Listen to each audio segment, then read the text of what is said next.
गुणार्णवं यतीन्द्रप्रवणं वन्दे रम्यजामातरं मुनिं लक्ष्मीनाथसमारम्भान् नादयामनमध्यमाम् अस्मदाचार्यपर्यन्तां वन्दे गुरुपरम्परां यो नित्यमच्युतपदाम्बुजयुग्मरुक्म व्यामोहतस्तदितराणि तृणाय मेने अस्मद्गुरोर्भगवतोऽस्य दयैकसिन्धोः रामानुजस्य चरणौ शरणं प्रपद्ये मातापिता युवतयस्तनया विभूतिः सर्वं यदेव नियमेन मदन्वयानाम् आद्यस्य नकुलपतेर्वकुलाभिरामं श्रीमत्तदङ्ग्रीगणं प्रणमामि मूर्ध्ना भूतं सरस्य महदाह्वय भट्टनाद श्रीभक्तिसारकुलशेखरयोगान् भक्ताङ्गिरेण परकालयतेन्द्रमिश्रान् श्रीमत्पराङ्कुशमनं प्रणतोऽस्मि नित्यं नादं पङ्कजनेत्रराम यमुना वास्तव्यमालाधर योगेन्द्रं कुरुकेशचन्द्रजलधिं गोविन्दपूरादिपौ भट्टार्यन् निगमान्तयोग जगदाचार्यो सकृष्णद्वयो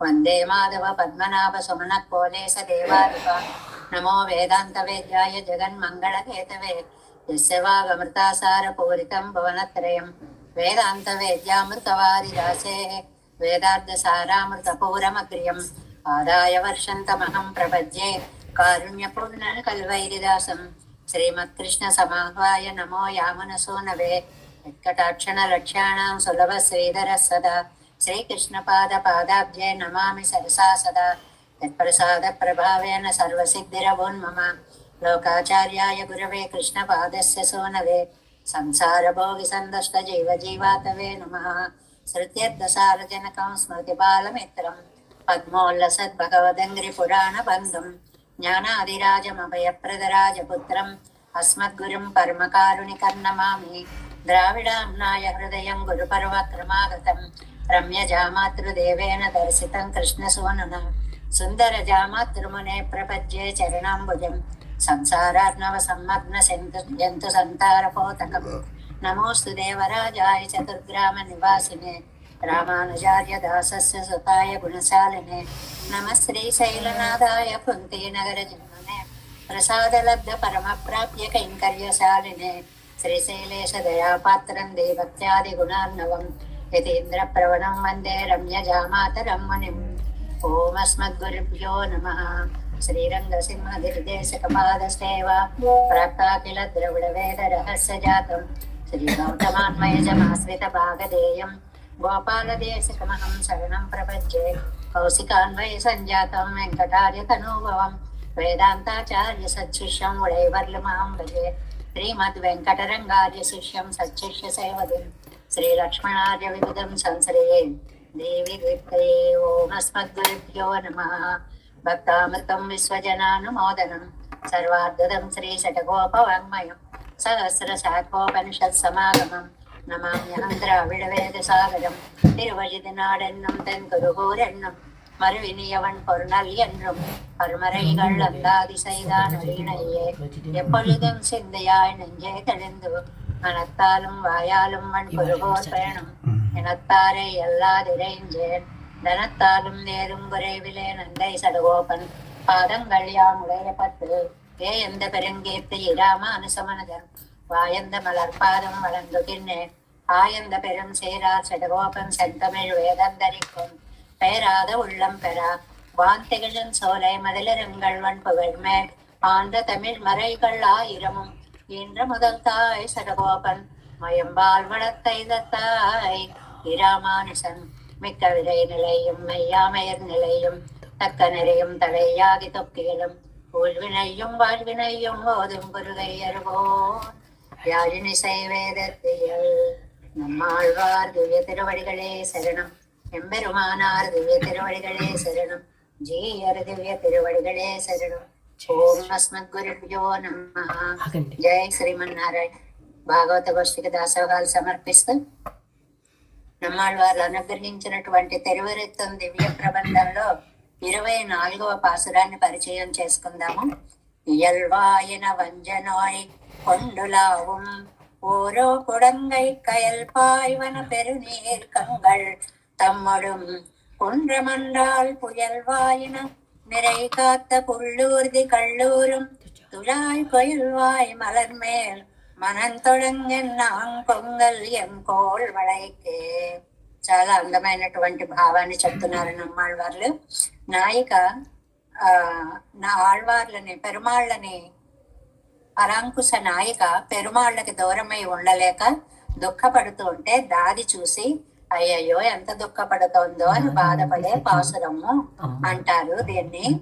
ఇయల్వు అయిన వంజం, అది ఒక బాధని కొంతమంది పైకి వెళ్ళగప్పుతారు, కొంతమంది పైకి చెప్పరు, లోపలే దాచేసుకుంటారు. అలాగే ఈ ఆళ్వారి నాయకి తన బాధని పైకి చెప్పకూడదు అని అనుకుందిట. అది నోయ్, ఏం వ్యాధి? ప్రణయ వ్యాధి, విరహ వ్యాధి.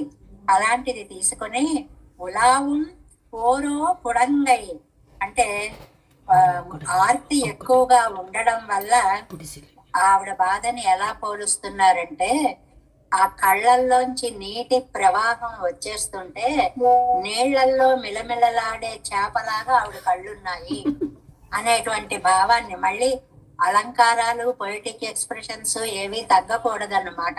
అందువల్ల కన్నీళ్లు అనేటువంటి ప్రవాహంలో కళ్ళు అనేటువంటి చేపలు తళతళలాడుతూ ఉంటే కయల్, అది కూడా స్వర చేప, దాని షేపు కళ్ళకి సరిగ్గా సరిపోతుందిట. అందువల్ల కయల్ పాయువన మిలమిలలాడేటువంటి పొరునీరుగల్ తమ్ముడు, గొప్ప నీటి ప్రవాహాన్ని కలిగినటువంటి కన్నులతో పుయల్వాయ, వర్షం కురిసిన సమయంలో పున్నమన్నాల్, ఆ గోవర్ధన పర్వతంలో ఇనం నెరైకాత పశువుల సమూహాన్ని రక్షించినటువంటి స్వామి. ఈ దుఃఖార్థమైన కళ్ళతో ఆవిడ ఎవరిని ధ్యానిస్తోంది? కృష్ణ పరమాత్మని ధ్యానిస్తోంది. ఏ కృష్ణ పరమాత్మ?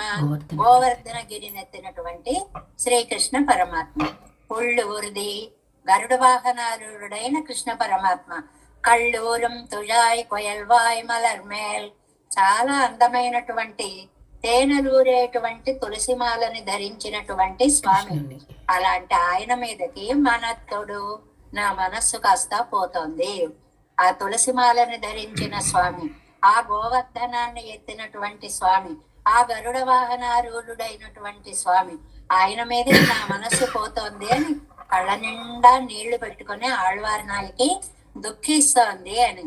ఆ తల్లి చూసి ఆ దుఃఖాన్ని, ఏం కోల్వళైకు, ఇంత అందమైన గాజులు గల మా అమ్మాయికి ఎన్నం కొల్, ఇంకా ఏం స్థితి వస్తుందో అని తల్లి బాధపడతాను. ఇంకా ఏం స్థితి రావడం అంటే, ఆవిడ చిక్కిపోతే చేతికున్న గాజులు కాస్త జారిపోవడము అని అర్థం అనమాట. అంటే అంత చిక్కిపోతుంది అని అర్థం. ఎంత సన్నబడిపోతుంది అంటే చేతికున్న గాజులు కాస్త జారిపోతాయి. ఇంకేం చూస్తానో అనే మాటకు అర్థం ఏమిటంటే, అంత సన్నబడిపోతుంది మా అమ్మాయి అనేటువంటి ఒక అర్థాన్ని చెప్తూ, ఇందులో ఉండేటువంటి ఇలాంటి భావాన్ని ఇదే తిరువరుత్తంలో 60వ పాసురంలో కూడా మనకి ఇలాగే వర్ణిస్తారు. ఇవే భావాలు 60వ పాసురంలో కూడా మనకి కనిపిస్తాయి.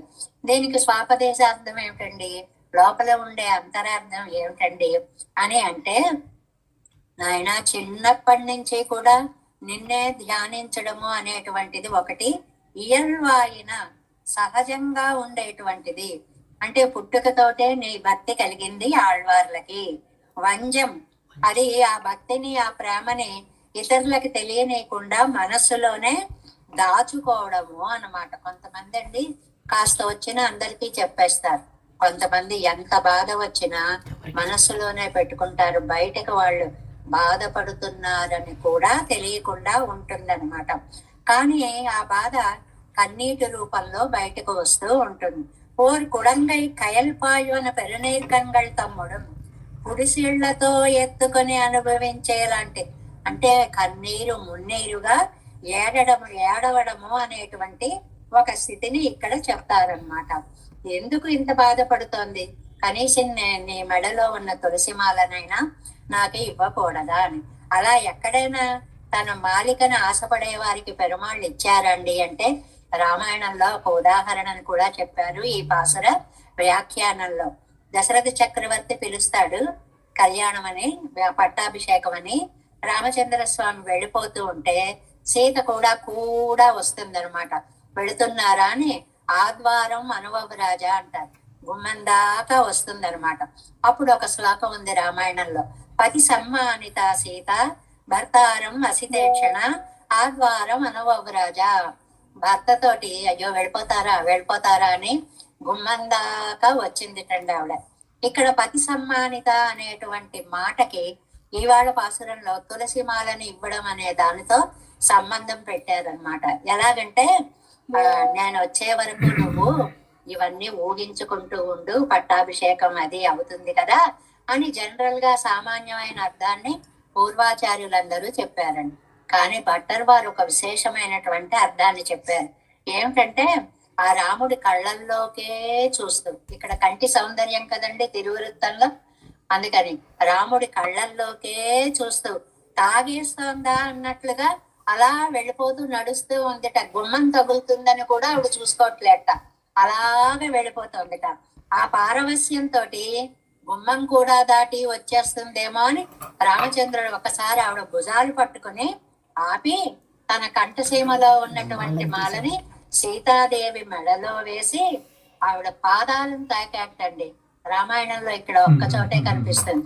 ఒక్కసారి ఇలాగ పట్టుకుని పాదాలు ఆగు ఇంకా ఆగు, మరీ పారవస్యం వద్దు, ఇవన్నీ తలుచుకుంటూ ఉండు అని భట్టర్ వారు మరింత శృంగార రసాత్మకంగా, అంటే భగవంతుడు తనను ఆశించే వారికి తన మెడలోని మాలికను ఇస్తాడు అనేదాన్ని ఇవాల్టి పాసుల సమన్వయంతో ఇక్కడ చెప్తారు. ఇది మనకి తిరుప్పావైలో కూడారై వెల్లుం సీర్ అనేటువంటి పాసురంలో కూడా వస్తుంది. ఆ వ్యాఖ్యానంలో కూడా మనకి చెప్తారు అనేటువంటి దాన్ని తిరువరుత్తం గురించి చెప్పుకుంటూ, మరి మన 4వ పదిలో తిరువాయిమొழிలో 9వ తిరువాయిమొഴి మొదటి పాసురంలో అవతారికను పూర్తి చేసుకున్నాం, పాసురంలోకి ప్రవేశించాం. ఒకసారి పాసురాన్ని అనుసంధానం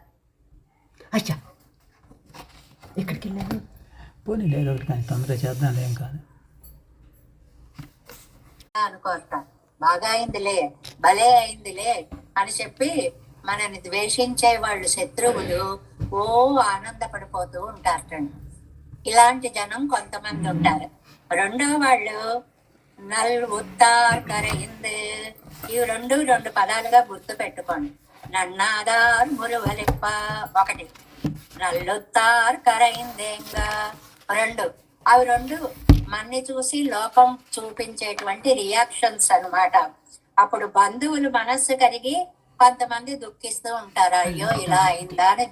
అంటే మన్ని చూసి ఏడ్చే వాళ్ళు ఏడుస్తూ ఉంటారు, నవ్వే వాళ్ళు నవ్వుతూ ఉంటారు అనేటువంటి భావం అన్నమాట. ఎన్నారాతుయర్ విళైకుం ఉలగుయివై ఇది లోక స్వభావం అండి. ఇయర్కై స్వభావము ఏమిటంటే ఒకడు అభివృద్ధిలోకి వస్తుంటే ఏడ్చే వాళ్ళు ఉంటారు, ఒకడు అభివృద్ధిలోకి రాకపోతే పడిపోతే భలే అయిందిలే దుఃఖించే వాళ్ళు కూడా ఉంటారు. కన్నాళ మంచి పదం, కన్నాళ ఓ దయామూర్తి, ఇది ఎక్కడైనా వాడుకోవచ్చు. కన్నాళ దయా సముద్రుడా, కడల్ కడైందాయ్ సముద్రాన్ని చిలికిన వాడా, ఉన్ కళర్కే వరుం బరిసు నీ తిరువడి ఎందే వచ్చి చేరేలాగా తన్నావాదు. ఆలస్యం చేయకు తండ్రి, భరించలేను. అడియేనే నువ్వు అలా ఆలస్యం చేసే బదులు ఓ పంచేయి, శ్యామారు నా ప్రాణాలు తీసుకెళ్ళిపో, నేను ఇంకా బ్రతకలేను నీకు దూరమై, నా ప్రాణాలు నువ్వు తీసుకెళ్ళిపో. పని కండాయ్ ఆ మార్గం ఏమిటో చెప్పు, ఏం చేస్తే నా ప్రాణాలు నీ దగ్గరికి తొందరగా వచ్చేస్తాయో చెప్పు అని అంటున్నారు. దీనికి నిన్న మనం అవతారికనంతటినీ చెప్పుకున్నాము, 2 నిర్వాహాలను చెప్పుకున్నాము. ఎంబారు నిర్వాహము, పూరేసుల యొక్క నిర్వాహము అనేటువంటి 2 విషయాలు చెప్పుకున్నాము. ఇప్పుడు పాసుర వ్యాఖ్యానంలో ప్రవేశిస్తున్నాము. 308వ పేజీ, 307వ పేజీ, 307వ పేజీ. முதல் பாட்டு. உன்னை வழிய புறம்பே பேரும் இருக்கிற ఇవర్గల్ నిన్ను వదిలిపెడితే బ్రతకలేని స్థితిలో ఉన్నటువంటి ఆళ్వారు నాయకి, పరాంకుశ నాయకి యొక్క పరిస్థితి ఎలా ఉందంటే, నిన్ను విడిచి ఉండలేను, ఇలా విడిచి ఉంచే బదులు నా ప్రాణాలు నువ్వు తీసేసుకో, అంతవరకు వెళ్ళింది ఆ బాధ. నిన్నం నాన్ உன் திருவடிகளிலே வந்து గిట్టుబడి నీ పాదాల మీద చేరేదాకా చేరే వరకు కిట్టుబడి చేరే పద్ధతిని ఎనకు ఈ శరీర విశ్లేషత్తై పన్నే నాకు ఈ శరీరాన్ని దూరం చేసి నీ దగ్గరికి చేరాలంటే బ్రతికుండగా అయ్యేలా నాకు కనపడడం లేదు. సరే, నా శరీరాన్ని తీసేసాయి, ఏం చేస్తాము? ఈ శరీరాన్ని దూరం చేసేస్తే హాయిగా నీ పాదాల దగ్గర వచ్చి పడుంటాను. తందు అరుళ వేణం ఆస్తినేనా నాకు ఇయ్యి అంటున్నారు. ఈ మొదటిది ఎంబారు నిర్వాహం. నన్నాడారు మురువలిప్ప பிறர் அனர்தரம் கண்டு சிலருக்கு కుంపడియావదే ఇదన్న విస్మయంతాన్. ఒకళ్ళు బాధపడుతూ ఉంటే లోకంలో కొందరు నవ్వుతూ ఉంటారు. ఇది ఎక్కడి దౌర్భాగ్యం అండి. లోక లక్షణాన్ని చూసి ఆళ్వార్లు బాధపడుతున్నారు. ఇది ఎక్కడి కర్మండి. అవతల వాళ్ళు అయ్యో బాధపడుతున్నారే అని లేక పండుగ చేసుకుంటారట. ఎలా చేసుకుంటారో కింద చెప్తారు 2 లైన్ల తర్వాత. సుహృదం సర్వభూతానం అర్జునన్ పరగు పరగు కడువదండ్రి ఎంద్రా.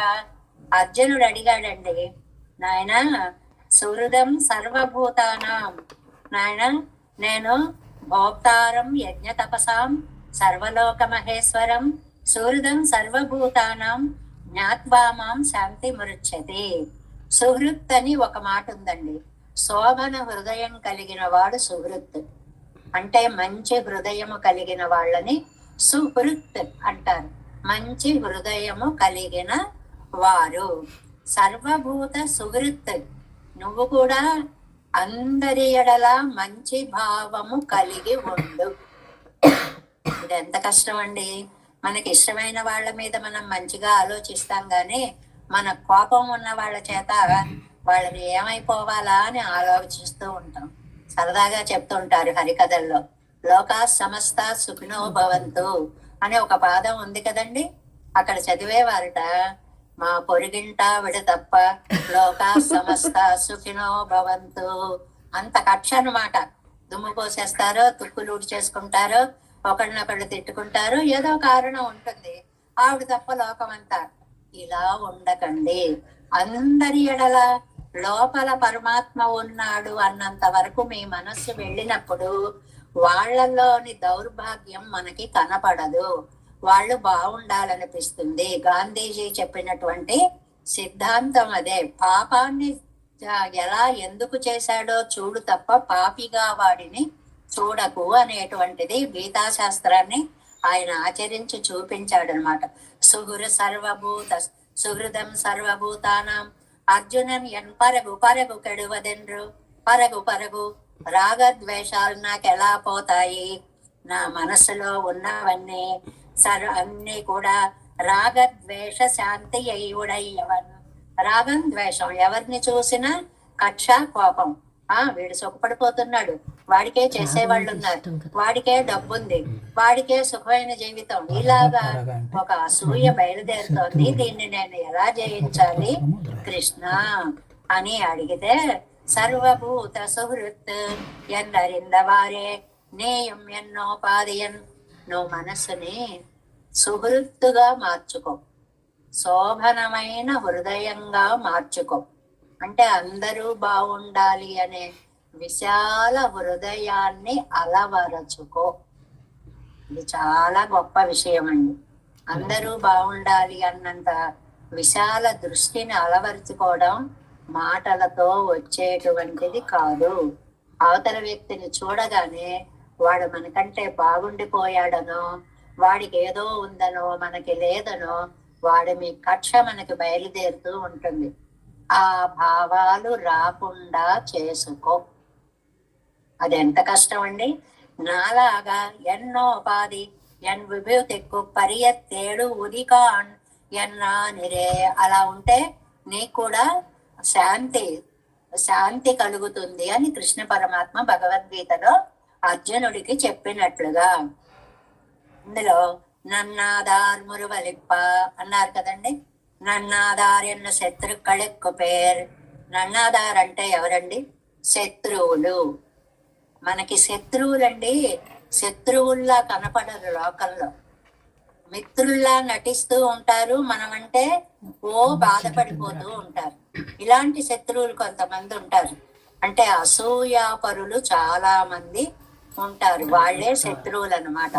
నన్నాదారెండ్రు శత్రుక్కళుక్కు పేరు ఒరువనకోర అనర్థం వందవారే. ఇక్కడ చెప్పారు వాళ్ళు ఎలా ఆనందపడతారో మనని చూసి. మనకి ఏదైనా బాధ వచ్చిందనుకోండి, వాళ్ళు పండుగ చేసుకుంటారు. పండుగ చేసుకో అంటారు. ఎలా చేసుకుంటారో ఇక్కడ చెప్తున్నారు చూడండి. అంబిళ్ళయ్య గారు చెప్పిందండి ఈ విషయం. అత్తయ్యకు మున్బు వెత్తిలై తిన్న అరియారుగడే. అంతకు ముందు జీవితంలో ఎప్పుడు వాళ్ళు పెళ్లిళ్లలో గాని పేరెంటాల్లో గాని తాంబూలం వేసుకోలేదుటండి. వాళ్ళకి అసలు అలవాటు లేదటండి. వెత్తిలై అంటే తాంబూలం. అంతవరకు ఎప్పుడు తమలపాకులు సున్నం పక్క చేర్చి తాంబూలం నవలని వాళ్ళు కూడా ఆగిలం అయినప్పటికీ అన్రాగా ఎప్పుడైతే తన ఎదురుకుండా ఉన్న వాడికి ఒక ఆపద కలిగిందో ఆ వాటి నుంచి అన్రాగా ఆ వాటి నుంచి ఒరవెత్తెలైతే తినబదు. ఇదనమాట. ఒక తాంబూలాన్ని వెతికి తెచ్చుకుంటారు. వెతికి తెచ్చుకోవడం అంటే ఇంట్లో ఎప్పుడు తమలపాకులు ఉండవు కదండి. గబగబా మార్కెట్ కు పంపించి తమలపాకులు సున్నం వక్కపొడి అన్ని తెప్పించుకుంటారండి. దేనికోసమని? ఓరుడుప్పు వాంగి ఉడుప్పదు. ఇది ఇంకా ఘోరం. బీరువాలు తీసి కొత్త వస్త్రాలు తీసి గబగబా పట్టు వస్త్రాలన్నీ కట్టేసుకుంటారండి. అంటే ఏంటి? ఉత్సవం చేసుకోవాలి అని. కొత్త బట్టలు కట్టుకోవాలి, తాంబూలం వెతికి తెచ్చుకొని వేసుకోవాలి. సిరిప్పదాగా నిర్పరాగడా ఎత్ ఆనందించేస్తారట, పండుగ చేసేసుకుంటారట. ఎందుకురా ఇలా ఎగురుతున్నావు? మనకు ఒక కథ ఉంది చూడండి. ఎవడో ఒకడు ఏదో వరం కోరాడు. కోరితే రెండో వాడు నాకు కూడా వరం కావాలన్నాడు. కావాలనేటప్పటికి నీకేం కావాలరా అంటే వాడికి ఏమి ఇచ్చారో దానికి రెట్టింపు నాకు ఇవ్వండి అని. వీడికి కావలసి కాదు, వాడికి ఇచ్చిన దానికి రెట్టింపు వీడికి కావాలి. వెంటనే మొదటివాడు ఏం కోరుకున్నట్ట? నాకు ఒక కన్ను పోవాలి అన్నట్ట. నాకు ఒక కన్ను పోవాలి అంటే వీడికి 2 కళ్ళు పోతాయి అన్నమాట. అంతంత కక్షలు, అంతంత భావాలన్నమాట. సిరిప్పదాగా నిర్పరగళ ఎత్తు పండగలు చేసేసుకుంటారండి. అవతల వాడు పోయాడు భలే అయింది, వాడు ఆస్తిపోయింది, వాడు దివాళా తీశాడని ఆవేళ కడుపు నిండా తిని తాంబూలం వేసుకుని పండగలు చేసుకుంటారట కొంతమంది. నిజంగా ఇది లోక సహజమైనటువంటి మాట. అంతలా కొత్త బట్టలు కట్టుకుని తాంబూలాలు వేసుకోపోయినా మనస్సుకి శాంతి కలుగుతుంది. అమ్మయ్య వీడు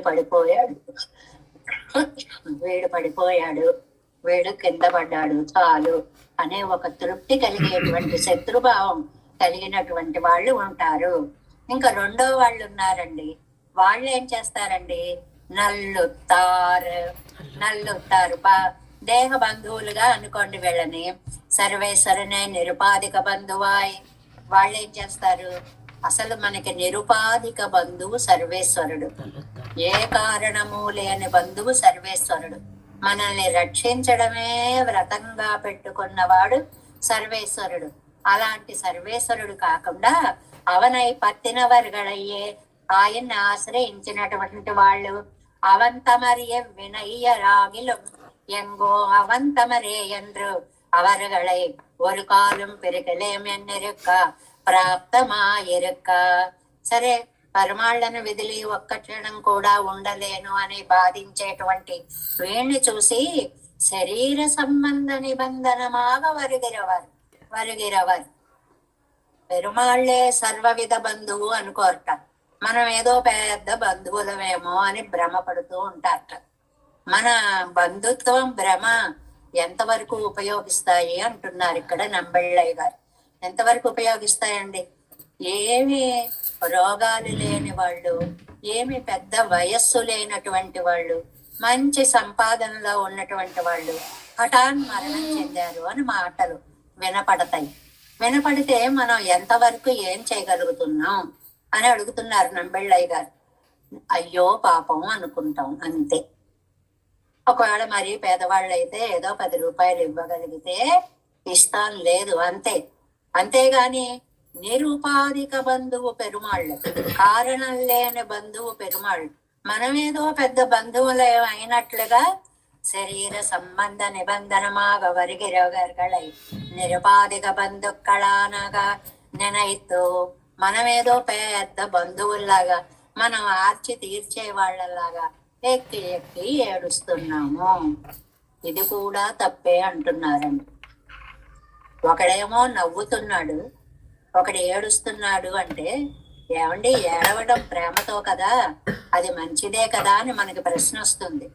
అందుకోసం చెప్తున్నారు, ఏడ్చి నువ్వేం సాధిస్తున్నావు, ఆ పోయిన వాడికి నువ్వేం చేయగలుగుతున్నావు, వాడిని తీసుకురాగలుగుతున్నావా, లేదు.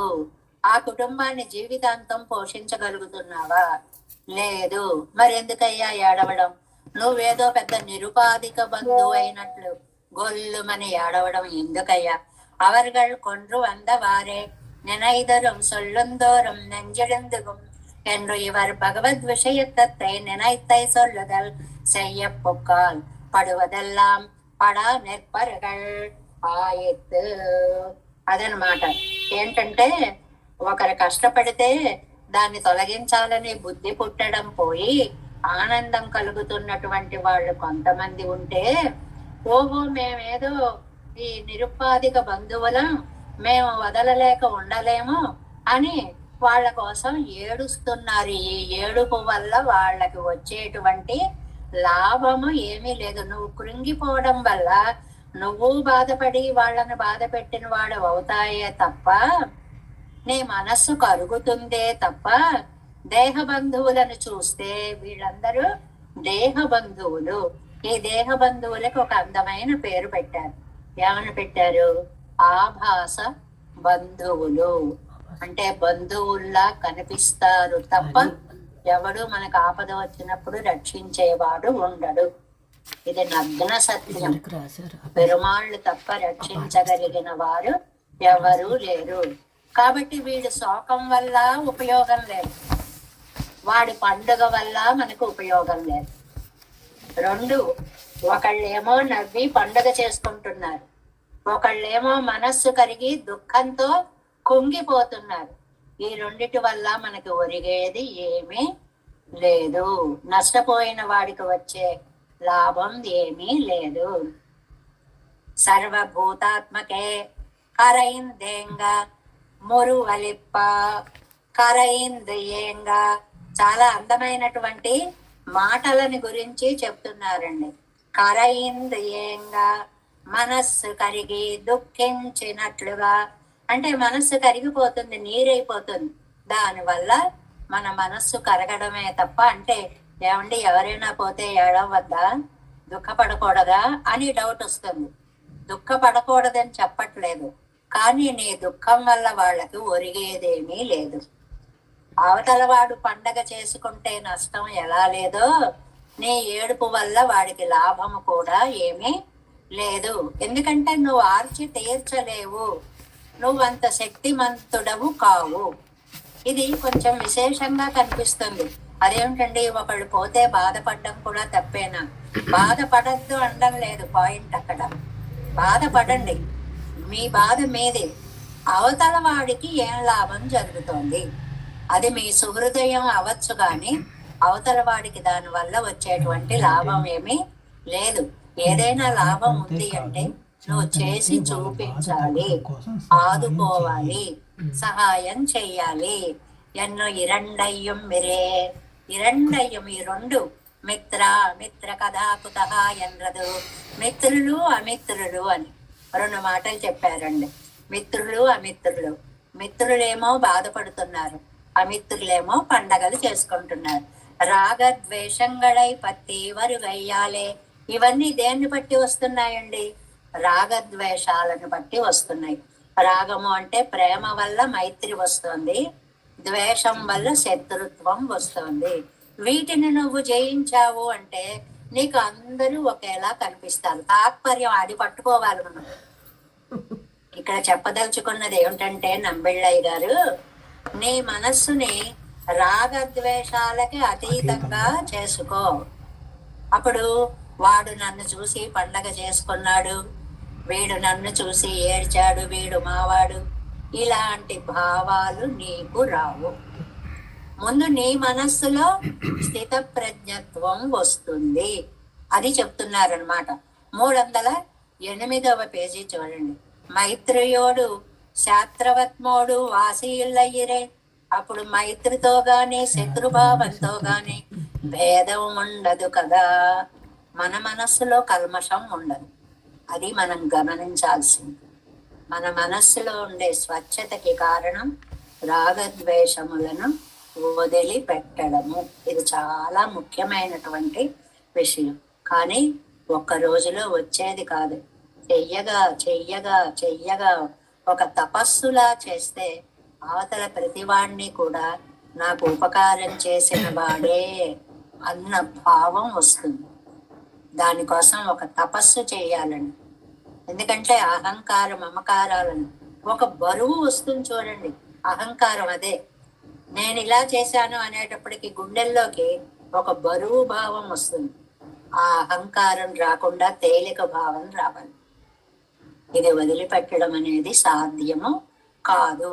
ద్వంద్వై విముక్త సుఖ దుఃఖ సంజ్ఞై ఎండ్రు భగవద్గీతలోనండి. నిర్మాణమోహ జిత సంగ దోషా ఆధ్యాత్మ నిత్య వినివృత్త కామా ద్వంద్వై విముక్తా సుఖ దుఃఖ సంజ్ఞై గచ్చంత్యమూఢా పదమవ్యయం తత్. ఇది గీతాసు పంచదశే అప్పటియే రాగద్వేషంగళం కూట్టువదు. 15వ అధ్యాయంలో చెప్పినటువంటి అద్భుతమైనటువంటి శ్లోకము. నిర్మాణ మోహాః జిత సంగదోషాః. సంఘాన్ని వదిలిపెట్టాలండి.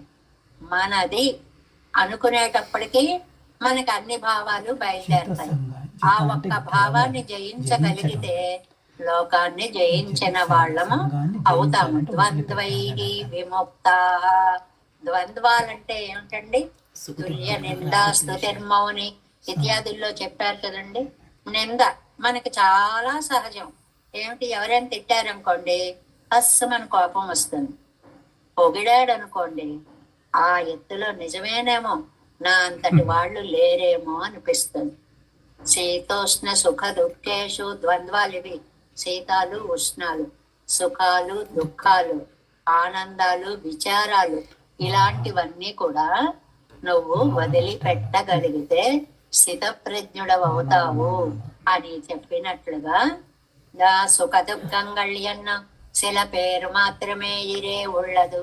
అది పేరు మాత్రమే ఉంటుంది అంటే అనుభవం దాకా రాకూడదు. ఇరెండం దుఃఖమాయిరే ఇరప్పదు. ఇంకా వేదాంతం వంటపట్టిన వాళ్ళు సుఖాన్ని దుఃఖాన్ని కూడా దుఃఖంగానే భావిస్తారు. మనం చెప్పుకుంటూ ఉంటాం కదండి అప్పుడప్పుడు. పుణ్యం పాపం రెండు సంఖ్యలలేనండి. ఒకటి ఇనప సంఖ్యలు, ఒకటి బంగారు సంఖ్యలు. పాపం వాడిదేమో ఇనప సంఖ్యల, పుణ్యం వాడిది బంగారు సంఖ్యల. నాకు బంగారు సంఖ్యలు వేశారు బంగారు అని ఆనందిస్తే ఎంత తెలివి తక్కువతనమో. నిన్ను బంధించడమే. సంఖ్యలే. అది ఇనుమైనా బంగారమైనా ఒకటి. అలా ఉండదు. ఆహా నన్ను ఏదో పెద్ద ఎత్తులో చూపించారు, నాకు బంగారు సంఖ్యలు వేశారు అనుకునే మూఢుడు ఎలాంటి వాడో. ఇరండాయి వరం దుఃఖంగళయ్యడయ్య నెనైక్కరదు. ఈ రెండిటి వల్ల వచ్చేటువంటి భావాలని మంచి ఉదాహరణలతో చూపిస్తారండి. కింద ఒక 2-3 ఉదాహరణలు చూపిస్తారు. ఏమిటంటే ఒకళ్ళతో ఒకళ్ళు కోపాలు మరిచిపోవాలి. ఇవాళ పాఠంలో సందేశం ఇది. మనం ఇతరులతోటి ఉండే కక్షల్ని కోపాలని మరచిపోవాలి. పట్టుదలలు విడిచిపెట్టాలి. మనకేముంటుందండి? వాడు పలకరిస్తే పలకరిద్దాం, ఇలా ఉంటే వాళ్ళు మనకు బోళ్ళు మంది ఉంటారు. అది మరచిపోండి.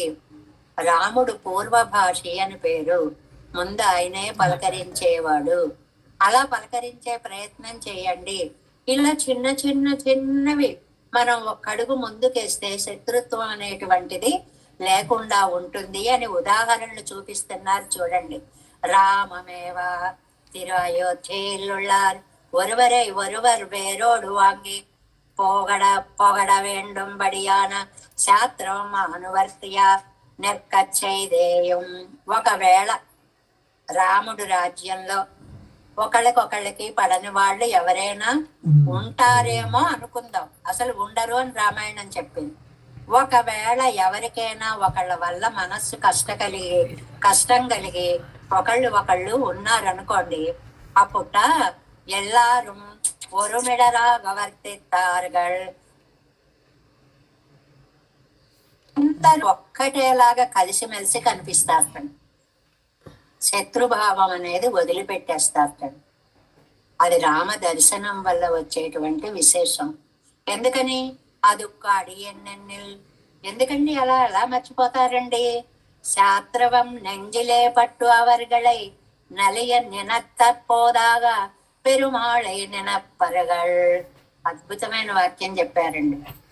నా మనస్సులో కక్ష అనేటువంటి భావం ఉంటే వాడి ఎడల అది పెరుమాళ్ల వైపు కక్ష ఉన్నట్లు.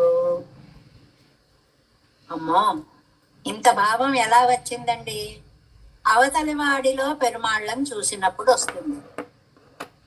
నాలో ఉన్న కక్ష వాడిని కాదు, దైవం మీద కక్ష పెంచుకున్నట్లని లోపల ఉన్న పెరుమాళ్ల దాకా పెడుతుందిట. ఇంత తీక్షణ దృష్టి ఉండాలి మనకి. మన కళ్ళకి ఒక వ్యక్తిని చూడగానే ఆ వ్యక్తే కనిపిస్తాడు, వ్యక్తి లోపల ఉన్న దైవం కనపడ్డు. కానీ అయోధ్యలో ఉన్నవాళ్ళుట వీడిని నేను ద్వేషించానంటే రాముడు తనని నేను ద్వేషించాననుకుంటాడు. పెరుమాళే నినప్పరుగల్ అవరు ముఖం సుళియం ఎన్ను మత్తాలే అదిన్ కార్యం పిరక్క పెత్తిల్లై.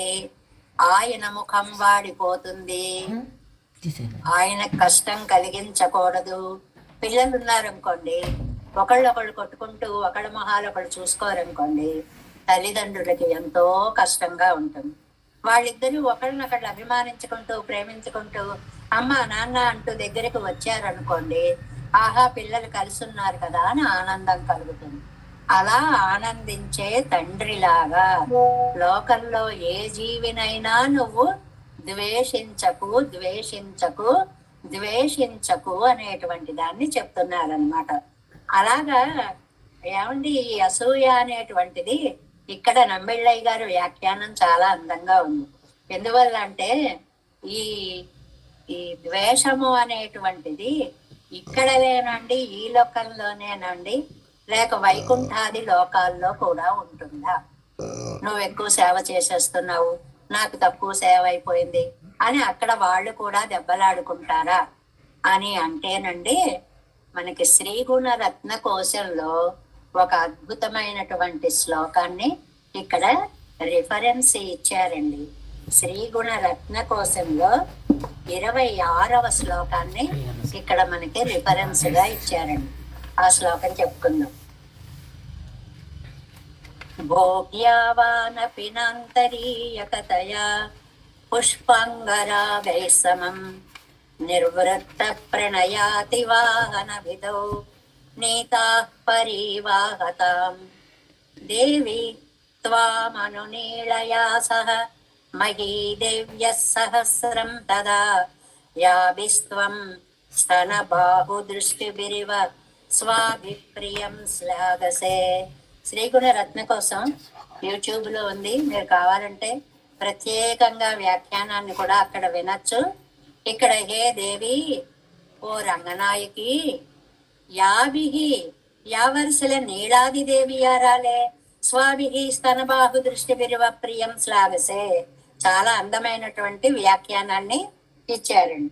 ఏమిటి ఆ వ్యాఖ్యానము అని అంటే, ఇప్పుడు రంగనాథుడికి 3 భార్యలుగా మనం శ్రీదేవి, భూదేవి, నీలాదేవి అనేటువంటి 3 భార్యలు అనుకోండి.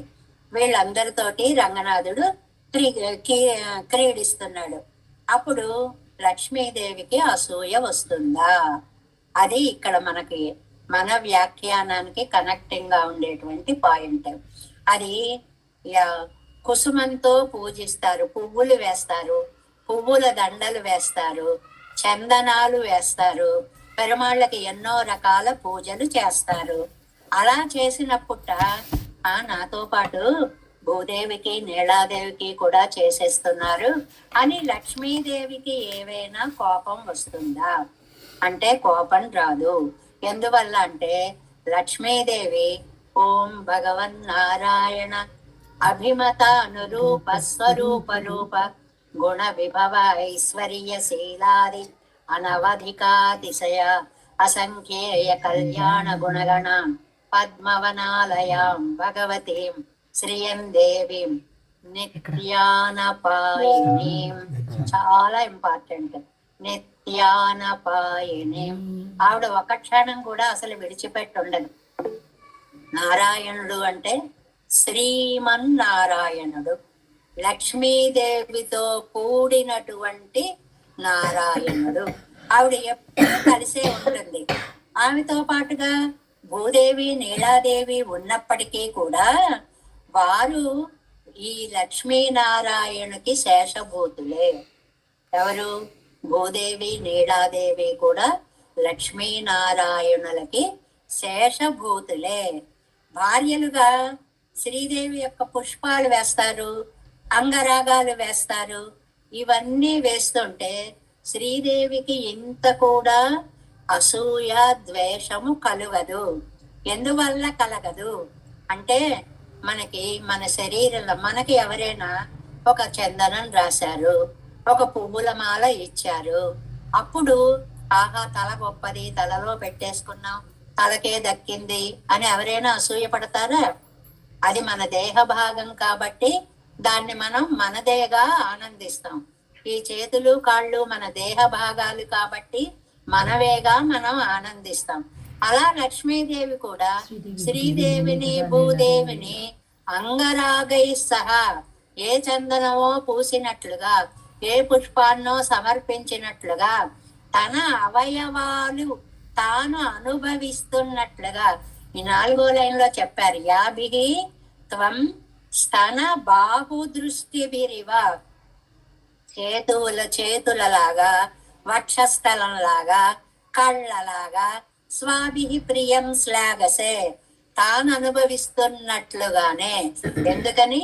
ఆవిడ అవయవి, మిగిలిన వాళ్ళందరూ కూడా అవయవములు. ఇది మనం 2 చోట్ల చెప్పుకుంటామండి. ఒకటి అమ్మ అవయవి, నీలాదేవి భూదేవి ఆవిడ యొక్క అవయవములు కాబట్టి ఆవిడకి అసూయ రాదు. నమ్మాళ్వార్ల విషయంలో చెప్పుకుంటాం. నమ్మాళ్వార్లు అవయవి, మిగిలిన ఆళ్వార్లందరూ కూడా అవయవములు. కాబట్టి ఒక నమ్మాళ్వార్లని సేవించామంటే మనం ఆళ్వార్ల పరంపరకు అందరికీ సేవ చేసినట్లుగా అవుతుంది. లక్ష్మీనారాయణులను సేవించామంటే నీలాదేవి భూదేవితో కూడినటువంటి నారాయణుణ్ణి సేవించినట్లే అవుతుంది. కాబట్టి అసూయ అనేది వైకుంఠంలో లేదు. అయోధ్య అంటే పరమపదానికి కూడా అయోధ్య అని పేరుందండి. చాలా మనకి కొత్త పదాలని కూడా చక్కగా పరిచయం చేస్తారు. అయోధ్య, అయోధ్య, అపరాజిత అనే పేర్లు వైకుంఠానికి 2 ఉన్నాయి. అయోధ్యలో ఉండే వాళ్ళకి అసూయ లేదు అంటే పరమపదంలో ఉండేటువంటి వాళ్ళకి అసూయ అసలే ఉండదు. దీన్ని కైముత్య న్యాయం అంటారు. ఒక అందమైనది కిముత అండి. ఒక ఆయన 1,00,000 రూపాయలు డొనేషన్ ఇచ్చాడు అన్నాం అనుకోండి, ఏమండి 10 రూపాయలు ఇయ్యగలడా అని అడగగలమండి? 1,00,000 రూపాయలు ఇచ్చిన వాడు కిముత 10 ఎందుకు ఇవ్వలేడండి? కిముత ఎందుకు ఇవ్వలేడండి? కైముత్య న్యాయము అంటారనమాట దీన్ని. అలాగే వైకుంఠంలో ఉండే వాళ్ళకి ద్వేషము అసలే ఉండదు. ఎన్నిరే இவ்விஷயத்தில் அவ்வைத்தார் இருப்பது சர்வேஸ்வரன் பெரிய பிராட்டியாரோடு పరిమారుంబోదు. పెరుమాళ్ళు లక్ష్మీదేవితో కూడినప్పుడు మత్తుళ్ళ పిరాట్టిమారు, మిగిలిన పిరాట్టిమార్లు అంటే భూదేవి నీలాదేవి స్రక్ చందనాదిగళోపాధి. స్రక్ అంటే దండలు, చందనం అంటే రాసుకునేటువంటి అంగరాగం. ఆ శాండల్ ని తీసుకుని వచ్చి అరగదీసి రాసుకునేటువంటి చందనము, మైపూత అన్నమాట. వీటితో పాటు భోగోపకరణ కోటిలే అన్వయిత్తు నిర్పర్గల్. ఇది మనకి సాహిత్యంలో వైష్ణవ సిద్ధాంతంలోనే మకుటాయమానమైనటువంటి వ్యాఖ్యానం అండి. ఎందువల్ల అంటే అసూయాద్వేషాలనేటువంటివి ఏమాత్రము లేని శుద్ధ సాత్విక రూపమైనటువంటి పెరుమాళ్ళ చేర్తి అంటే భార్యాభర్తలు ఇద్దరు కూడినటువంటి సందర్భాన్ని చేర్తి అంటారు మన సంప్రదాయంలో. కూడిక అది అంతా సాత్వికమయం. అందులో రజోగుణం తమోగుణం వెలికినా కూడా కానరావు అన్నమాట. அவர்களோடு இவன் கலந்தால் பிராட்டிதான் తన్నిడయిలం ములయిలం కలందా పోలే இருக்கும். ఇంకా స్పష్టంగా చెప్పారు. లక్ష్మీదేవితో ఆయన కలవడం నీలాదేవితో భూదేవితో కలిసినప్పుడు లక్ష్మీదేవిని ఆలింగనం చేసుకుని ఆవిడ వక్షస్థలాన్ని ఆవిడ బాహువులని దగ్గరకు తీసుకున్నట్లే భావన. ఎవరు? నీలాదేవి భూదేవి కూడా. అంటే లక్ష్మి యొక్క దేహ భాగాలే. ఏమీ లేదు, సారాంశం ముగ్గురు ఒక్కటే. శ్రీదేవి, భూదేవి, నీలాదేవి ముగ్గురు త్రితయంగా కనిపిస్తారు కానీ ముగ్గురు ఒక్కటే అనేటువంటిది. తిరుమగళం మన్మగళం ఆయిమగళం సేరందాలు. ఇది పెరియాళ్వార్ల దాంట్లో 42వ పాసురం. సేరందాలు తిరుమగళ్ళకే తీరందా వారెవ్వరు అవர்களோடே ఈవెన్ కలందాలు. దాంటే వ్యాఖ్యానం స్పష్టంగా ఇస్తున్నారు. 309వ పేజీ ఫస్ట్ లైన్. పిరాటికే అత్తానా ఇరకం. వాళ్లతో కలిసిపోవడం లక్ష్మీదేవినే ఆలింగనం చేసుకున్నట్లు అవుతుంది. అంటే వేరు వేరు కాదు. ఇప్పుడు తండ్రి భార్యనే పిల్లల్ని ఒక్కసారి దగ్గరికి తీసుకున్నాడు అనుకోండి, కుటుంబం అంతా వాళ్ళు వేరు వేరు అండి. అందరినీ తనలో నుంచి వచ్చిన తన సంతానాన్ని, తన భార్యని దగ్గరికి తీసుకున్నప్పుడు ఎలాగ ఏకభావం ఉంటుందో ఇక్కడ కూడా పిరాట్టిమార్లు ముగ్గురికి కూడా ఏకభావమే ఉంటుంది అనేటువంటిది సారాంశం అన్నమాట. అదొక్కడి అత్తాల్ పిరక్కుం ముఖ వికాసం అవళ్ పక్కలిలే కాంగయ్యాలే. ఎందుకండి అలా చేయడం వల్ల ముఖ వికాసం కలుగుతుంది. ఈ ముఖ వికాసం అంటే ఆనందం కలుగుతుంది అని మనకి మన సిద్ధాంతంలో మనం ఏ పని చేసినా ఆచార్య ముఖ వికాసం కలగాలి అంటారు. అంటే ఆయనకి ఇష్టం లేని పనిని మనం ఎప్పుడు చేయకూడదు. ఆచార్యులకి ఆనందం కలిగించేటువంటి పనినే మనం చెయ్యాలి. అలాగే పెరుమాళ్ళకి ఆనందం కలిగించేటువంటి పనినే మనం చెయ్యాలి. అల్పం గుణాధిక్యముళ్ళ విడత్తేయం. అది చిన్నదైనా సరే పెద్దగా గుణాధిక్యంగా ఎక్కువగా అంటే దివ్యానందాన్ని ఇచ్చేటువంటిది. యదా హి కౌసల్య ఎంగిరదిరే. ఇంకో ఉదాహరణ చెప్తున్నారండి.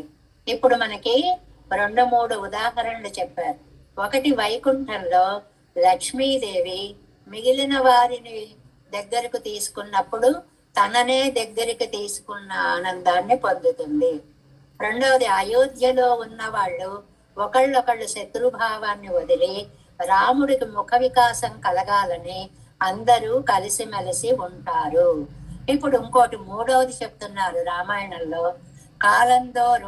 కాలందోరం அவன் நினைவுக்கு ஈடாக பரிமாறி போந்தாளாயித்து తనకెన్న ఓరాకారం ఇంద్రికే. ఎంత బాగా రాశారోనండి. యదాహి కౌసల్య అని కౌసల్యని గురించిన శ్లోకం ఒకటి అయోధ్యాకాండలో ఉందండి. యదాహి కౌసల్య దాసీ వచ్చ సఖీ వచ భార్యావద్ భగినీ వచ్చ మాతృవచ్చోపతిష్టతి. ఇది అయోధ్యాకాండే. అయోధ్యాకాండలో కౌసల్య గొప్పతనాన్ని గురించి చెప్పారండి. నిజంగా రామాయణంలో స్త్రీ పాత్రలను చూసుకుంటే అసలు కౌసల్య పొందిన ఆనందం ఎంత ఉందండి. రాముణ్ణి పొందాను అనేటువంటి ఆనందం తప్ప ఆవిడికి దశరథుడి వల్ల పెద్ద గొప్ప ఆనందం ఏదీ లేదు. ఎందుకంటే దశరథుడు ఎప్పుడు కైకా ప్రియుడు, అటువైపు వెళ్ళి అక్కడ ఉంటూ ఉండేవాడు. అందువల్ల ఈవిడికి అదృష్టం కొద్దీ పట్టమహిషి స్థానం లభించింది. అంతకంటే భాగ్యంగా రామచంద్ర స్వామి తల్లిగా ఎంచుకొని అవతరించిన అదృష్టాలు. ప్రత్యేకంగా ఒక సామాన్య స్త్రీగా భావిస్తే పొందిన భాగ్యాలు ఏమి గొప్పతనాలు ఏవీ లేవు కౌసల్యకి. అంటే దైహికంగా అనుభవించేటువంటి సుఖాలకేం లోటు లేదు. రాణివాసం, కోసల దేశం నుంచి తెచ్చుకున్నటువంటి అరణాలు, సంపదలు అవన్నీ ఉన్నాయి. దశరథుడి వైపు నుంచి భావిస్తే ఆయన ఏమీ పెద్ద ఆదరించలేదు. అడవులకు వెళ్ళేటప్పుడు రాముడితో ఆవిడ బాధంతా కూడా వ్యక్తం చేస్తుంది. సరే, అది తర్వాత అనుకోండి. ఈయనకి, ఈ దశరథ చక్రవర్తికి, ఈయనకే కాదు రాజులందరికీ కూడా అది రాజనీతో ఏమో, ఏ రాజ్యం మీకు యుద్ధానికి వెళ్ళినా సరే ఆ రాజ్యాన్ని ఓడించేయడం, ఆ రాజుగారి కూతురుంటే పెళ్లి చేసుకుని వచ్చాడు. అప్పుడు ఏమిటి, రాజ సంబంధం కలుగుతుంది. రేపు ఎప్పుడైనా యుద్ధం వస్తే వాళ్ళు తన వైపు యుద్ధం చేస్తారు. అలాగా సైన్యాన్ని పెంచుకోవడానికి ఈ వివాహాలు ఒక కారణం. స్వార్థంగా ఆలోచిస్తే ఎన్నేళ్ళు వచ్చినా పెళ్లి చేసుకోవాలనే ఉంటుంది. ఇంకోళ్ళు ఇంకోళ్ళు ఇంకోళ్ళు ఇంకోళ్ళు చెప్పుకున్నామే.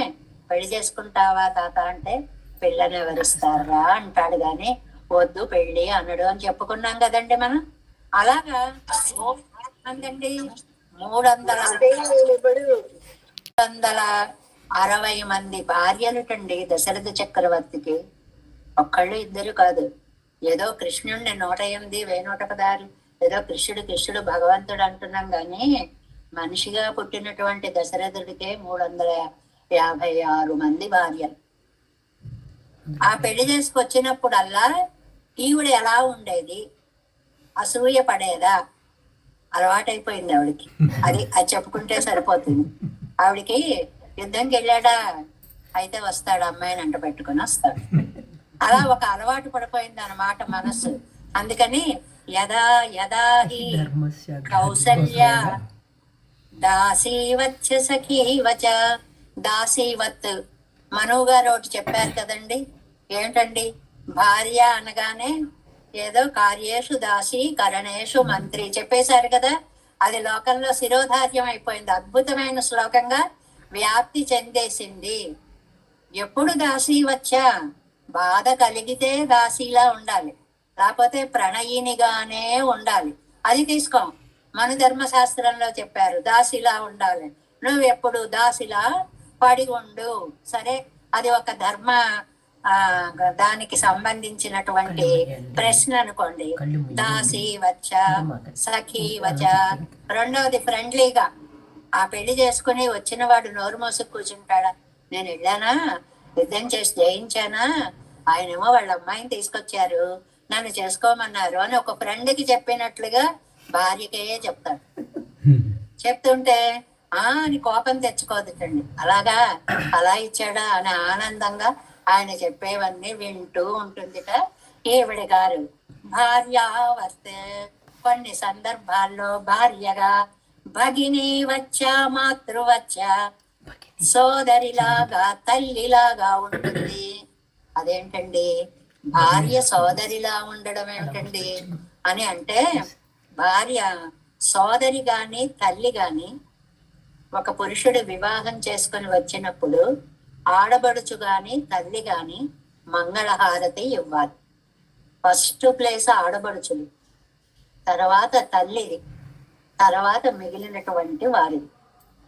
అలాగా దశరథ చక్రవర్తి పెళ్లి చేసుకుని వచ్చేటప్పటికి ఈవిడ భగిని వచ్చా, సోదరిగా ఆయనకి మంగళహారతి ఇచ్చి దృష్టి దోష పరిహారార్థము దోషాలన్నీ పోయేలాగా హారతినిచ్చి ఆదరించేది. మాతృవచ్చా, ఎప్పుడు తిని వచ్చారో తల్లి కడుపు చూస్తుంది. ఎప్పుడు తినొచ్చాడో, ఏం చేశాడో పెట్టాలి, కడుపు నిండాలి, వాడు బాగుండాలి అని తల్లి చూసినట్లుగా ఆయన బాగుండాలి అని చూస్తుంది తల్లి. అక్కడ కూడా అసూయ అనేటువంటిది లేదు. ఈ వ్యాఖ్యానాన్ని ఎక్కడి నుంచి ఎక్కడికి లాక్కొచ్చారో చూడండి. వెనకాల పేజీలో మిత్ర మిత్ర కదాకుత ఎండదు రాగద్వేషంగళై పత్తి వరుగయ్యాలే, రాగద్వేషాలు జయించి అనే మాటకి ఒక దారాన్ని అలా తీసుకొని వచ్చినట్లుగా రాముణ్ణి చూసి అయోధ్యలో ఒకరికి అసూయ లేదు. ఎందువల్లంటే రాముడి ముఖం ఆనందంగా ఉండాలి. ఒకళ్ళని మనం అసహించుకుంటే రాముడు తననే మనం బాధ పెట్టినట్లు బాధపడతాడు. రెండోది, వైకుంఠంలో లక్ష్మీదేవికి కూడా అసూయ లేదు, పుష్పాంగ రాగాలుగా సవతులని భావిస్తుంది. మూడవది, యదా యదా హి కౌసల్య వచ్చేటువంటి సవతులని ఒక ఆడుబడుచు ఆహారతిచ్చి లోపలికి తీసుకొని వచ్చినట్లుగా భార్యావత్ భగినీవచ్చ మాతృవచ్చ ఉపతిష్టతి, తల్లిలా కూడా ఉంటుంది. కాలం దోరం క్రమక్రమంగా కాలం అలాగ ప్రతి కాలంలో అంటే పెళ్లి చేసుకుని వచ్చినప్పుడల్లా అవన్ నినవిక్కు ఈడాగ పరిమారి పోందాళాయిత్ తనకెన్న ఓరాకారం ఎండ్రికే. ఇందులో ఉందండి, తనకెన్న ఓరాకారం ఎండ్రికే. తనకంటూ ఒక ఇది లేదుటండి కౌసల్యకి. తనకెన్న ఓరాకారం ఎండ్రికే. అయ్యో నేను ఇంతటి దాన్ని కదా, నేను ఇలా నిలబడాలి కదా అని అహంకారం లేదుటండి. ఏం చేస్తుంది, ఆయా సందర్భాలను బట్టి ఆ తల్లిలాగా లోపలికి తీసుకురావాలా, ఆడబడుచుగా చెల్లెలుగా హారతి చేయాలా, భార్యలా ఉండాలా, ఏ సందర్భాలకి ఎలా ఉండాలి అనేటువంటిది ఆలోచిస్తుంది అని. శేషం పూర్వవత్, మిగిలినది పూర్వంలాగే అన్వయించుకోవాలి అంటే ఇక్కడ 3 విషయాలు చెప్పారండి. ఒకటి, మన దగ్గర నుంచి రావాలి, మనం రాగద్వేషాలని వదిలిపెట్టాలి. ఇవాళ పాఠంలో ఇచ్చినటువంటి సందేశం ఏంటి, రాగద్వేషాలని వదిలిపెట్టాలి. ప్రయత్నం చేద్దాం, జయించగలమా లేదా తర్వాత విషయం. మనకి బాగా శత్రువులు ఉన్నారండి, మనస్సుకి చాలా కష్టం కలిగించిన వాళ్ళు ఉన్నారండి. వాళ్ళ యందు ద్వేషభావాన్ని పోగొట్టుకోవాలి. నెంబర్ 1, అది ఎక్కడైనా జరిగిందా? రామాయణంలో రాముడి మనస్సుకి కష్టం కలగకూడదని ప్రజలందరూ ఒకరినొకరు గౌరవించుకున్నారు. మనం ఆ రామరాజ్యానికి వెళ్ళిపోదాం, ఒక్కసారి మన మనస్సులనంత పవిత్రీభూతం చేసుకుందాం. రెండవది, కౌసల్యాదేవి ఒక స్త్రీకి సవతి రావడం ఎంత కష్టమండి. తనని కాదని ఇంకొక స్త్రీకి లోలుడయ్యాడు భర్త అంటే ఎవరైనా సహించగలరా?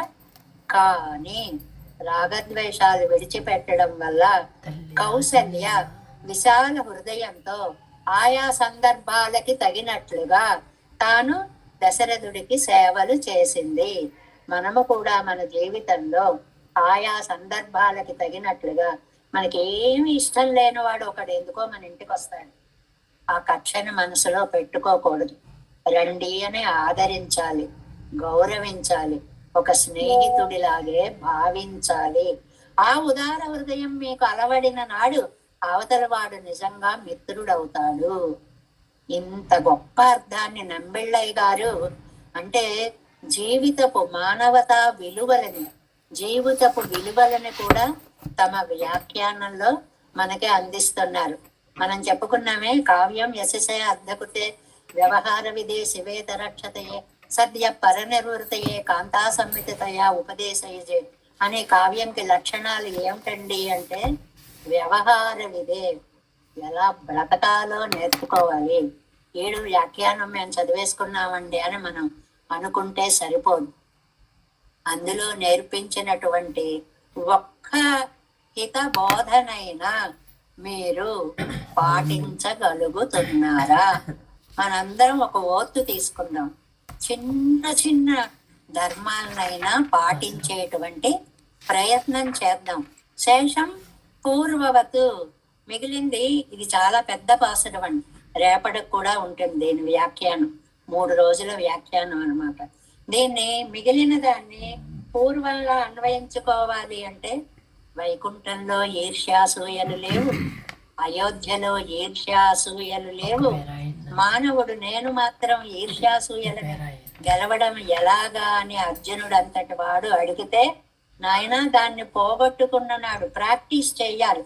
అభ్యాసేప్యసమర్థోసి మత్కర్మ పరమో భవ. నువ్వు నన్ను పూజించు, నా దయ వల్ల నీకు అలాంటి విశాల హృదయం వస్తుంది అని చెప్పినట్లుగా వాటన్నిటినీ మనం అన్వయించుకొని ఉత్తమ మానవులుగా మారడానికి మనకి ఈ పాఠాలన్నీ ఉపయోగపడాలి అనేటువంటిది మొదటి పాసురంలో 2వ రోజు పాఠం అయిన తర్వాత. ఇంకా రేపటికి కూడా మిగిలింది ఈ వ్యాఖ్యానం. నన్నాదార్ మురువలిప్ప నల్లుట్రార్ కరైంది ఏంగా. ఇవి 2 జంట పదాలుగా తీసుకోండి. నన్నాదార్ మురువలిప్ప శత్రువులకి ఆనందం, నల్లుట్రార్ కరైందియంగా ప్రేమించిన వాళ్ళు మనస్సు కరిగేలా ఉండగా. అంటే ఒకళ్ళు మన చూసి బాధపడతారు, ఒకళ్ళు చూసి ఆనందిస్తారు అనే జంట పదాలుగా అనుకుంటే మళ్ళీ ప్రయోగం వచ్చినప్పుడు ఇవి రెగ్యులర్ చేసుకోవచ్చు.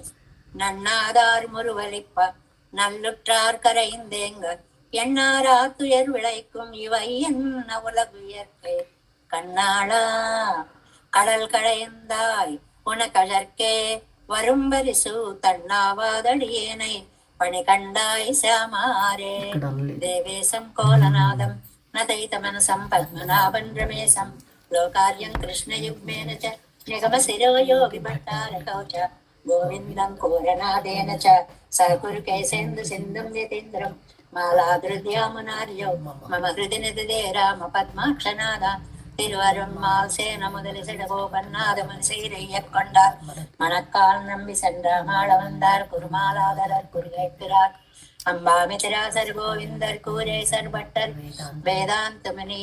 వినేవాళ్ళందరూ కూడా వీటిని రోజు చదువుకుంటూ ఉండండి, కూడా ఫాలో అవుతూ ఉంటే చక్కగా నోటికి వచ్చేస్తాయి.